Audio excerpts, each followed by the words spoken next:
Good morning, class. Welcome to Saint Peter School. So this is a science class, and in previous class we were doing question and answer of chapter number. Uh, chapter. Okay, so all the students are requested to take out to page number 165. We were doing the question and answer of the chapter number 3. Okay, I'm so sorry. Chapter number 2, that is adaptation in plant. So we already have covered up to the question number 3.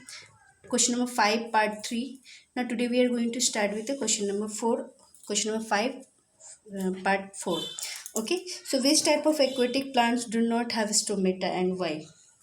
So the question is, which type of aquatic plant do not have stomata and why? So first of all, you will write which type of plant. When we are discussing about the underwater plant, you will see on the page number 162. The answer is clearly given here. Which type of plant has no stomata? It's written here that underwater plant have no stomata. Why? Why? Because we all know that underwater plant means the plant is submerged under the water, but for the photosynthesis, for the exchange of gases, what is the work of stomata? This is to exchange the gases, that is oxygen and carbon dioxide, but in the presence of water and sunlight. Water is present there, but it is not possible for the underwater plants to get sunlight. So there is no presence of stomata in the underwater plants. For the breathing, the plant breathe through their body surface. So how you will write your answer? First of all, you will write from your question only which type of aquatic plants do not have stomata. So you will write underwater plants do not have stomata because the water plants are submerged under the water. The plants are submerged under the water, and hence the sunlight is also important for the photosynthesis process. So underwater plants do not, it is not possible to have sunlight under the water. So then the underwater plants do not have stomata. The plants breathe through their body surface. If you want to add this line, you can also add this line.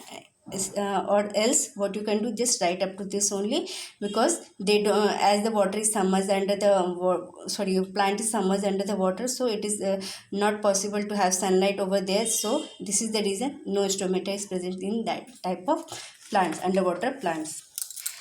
Now question number 5, what are saprophytes? You will see what is question number 5. Question number 5 is, what are saprophytes and do you think they are good or harmful to the environment? So what are saprophytes? You will write your answer from again. It's given here just below to the underwater plants. You will see the answer. What is saprophytes? So saprophytes, you will write your answer like this. The plants depend on dead and decaying. Depend on dead and decaying plants and animals for their nutrients. Such type of plant is called saprophytes. So how you will write your answer? Just remove these in the by the yeah, these could remove करके the, you have to write the, and you will write your answer like this. The plants depend on dead and decaying plants and animals for their nutrients. Such plants are called saprophytes.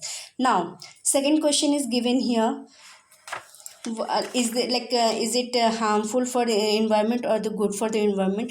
Then you can see here, it is clearly written here, saprophytes converts the dead matter into the nutrients which are useful to the plants. So what is the work of saprophytes? Saprophytes help in converting the dead and decaying matters into a very useful nutrients which is very important for other plant also in their growing. Hence in this way this is good for the environment. So you can write your answer like this.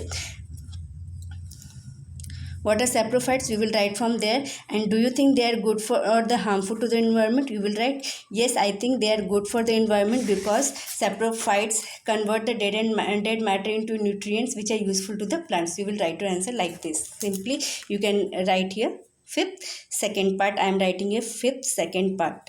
Okay.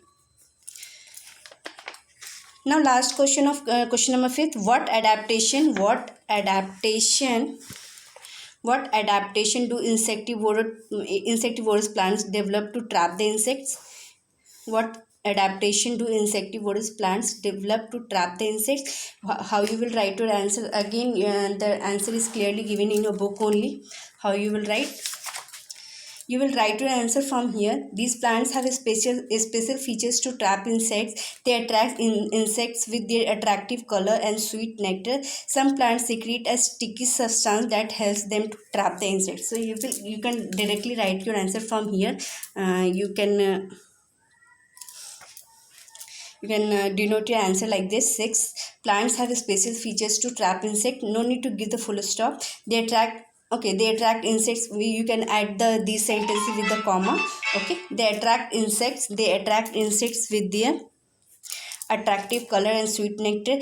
And also some plants have a sticky substance that helps them to trap the insects. So you will start your answer from here. Add comma over here, continue your line, and here you have to add and some plants also secrete a sticky substance that helps them to trap the insect. That's all about the last one answer, 6th.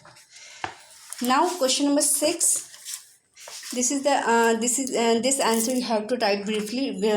All the answers you have to write briefly in the question number 6. That is the question itself defines that it is just to discuss. You have to write it briefly. So how you will write? First question is plants grow better on plains than on the sea coast, and why? ऐसा क्यों होता है कि plants which like it is why it is better to grow plants on the plains rather than the sea coast से अच्छा plants हमें planes पे grow करने में होगा. Why it is so how you will write to answer? Yes, plants grow better on plains than on sea coast.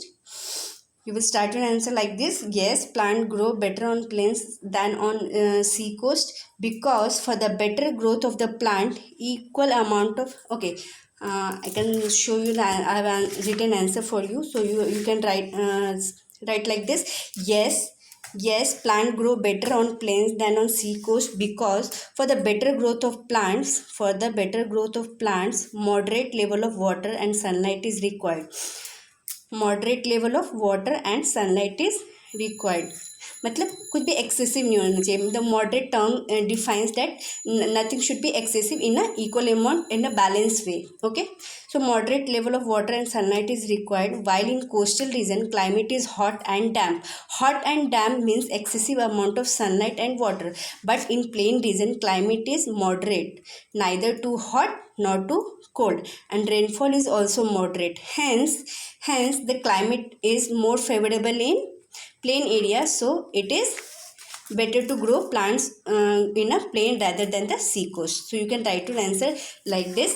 Either you will start your answer you can start your answer like this कि क्यों ऐसे मतलब plants grow better on the plains than on sea coast, because, and also in the last you can add again hence the climate is more favorable in plain area than the sea coast area, so plants can be grow better in the plains than on the sea coast. In next class we will discuss more question and answer. 6 part 2, 3 and 4 is remain, so we will discuss all the answers in the next class. So till that time what you are going to do, you are just start writing question and answer in your notebook and start revising it, start learning it. So till the time, take care and bye bye.